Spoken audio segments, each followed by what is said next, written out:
Bonjour, aujourd'hui je vais vous présenter une vidéo sur la technologie du beurre de tourage et d'une pâte levée feuilletée. Donc je vais commencer par vous expliquer ce qu'est qu'une pâte levée feuilletée. Alors, qu'est-ce qu'une PLF, pâte levée feuilletée? C'est une pâte levée dans laquelle on va venir incorporer de la matière grasse en réalisant une étape de tourage. Pour ça, avant on va commencer par réaliser une détrempe. Donc dans la détrempe, on va utiliser de la levure, de la farine T45 ou de la farine de gruau, du sel, du lait et du beurre. Pour réaliser de la viennoiserie, on va utiliser d'abord une matière première très importante qui est de la farine de gruau ou de la farine T45. Donc, qu'est-ce que c'est que la farine de gruau? C'est une farine qui est très riche en gluten et en protéines. Donc, une farine avec une force boulangère très élevée. Pardon. Elle est issue des blés tendres de haute qualité. C'est une farine dite pure. Donc vous verrez, elle a un aspect très très blanche et très fine. Elle a une capacité levante qui est supérieure à une farine classique.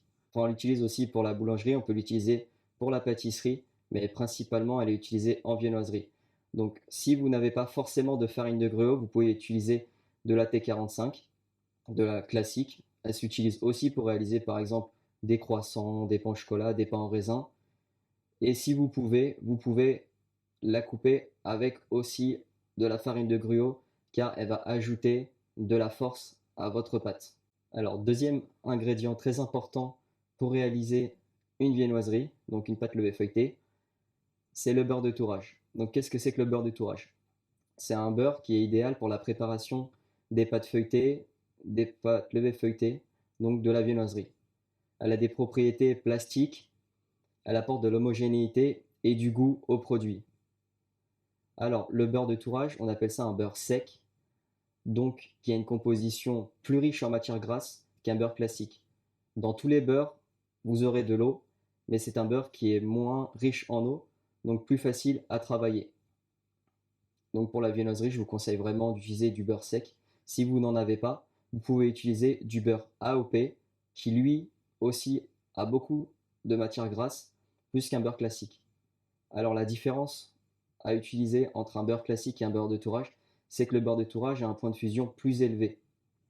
Un beurre classique a un point de fusion entre 28 et 32 degrés et un beurre sec de tourage a un point de fusion entre 34 et 38 degrés. Donc vous pourrez le travailler plus facilement à des températures plus élevées, surtout en été. Le beurre de tourage a aussi une plasticité.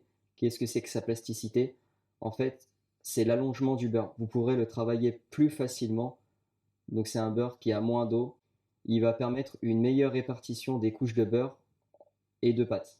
La plasticité va apporter aussi un croustillant, une légèreté et va apporter du goût et de la saveur. Alors maintenant, je vais vous parler de quelques points à respecter pour réaliser un bon tourage et avoir une bonne viennoiserie. Donc déjà, comme je vous le disais, il faut utiliser une bonne farine, donc de la T45 ou et de la farine de gruau. C'est très important.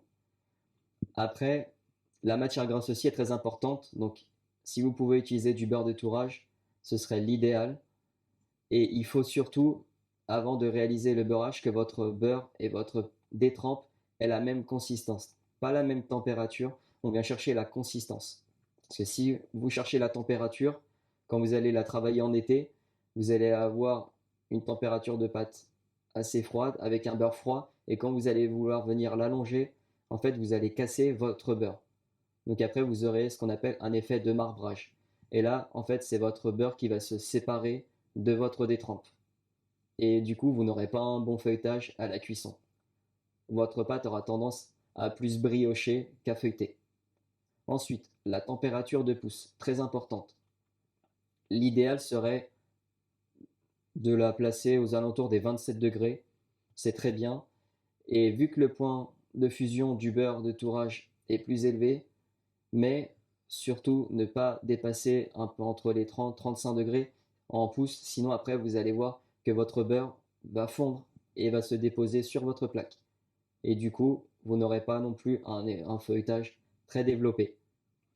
Et pour les croissants, quand vous venez rouler votre croissant, je vous conseille de ne pas le serrer ou d'écraser votre feuilletage avec les mains. Vraiment, venez juste avec le bout des doigts le rouler délicatement. C'est ce que je vous conseille pour avoir de beaux feuillets, un bon feuilletage et une viennoiserie bien croustillante.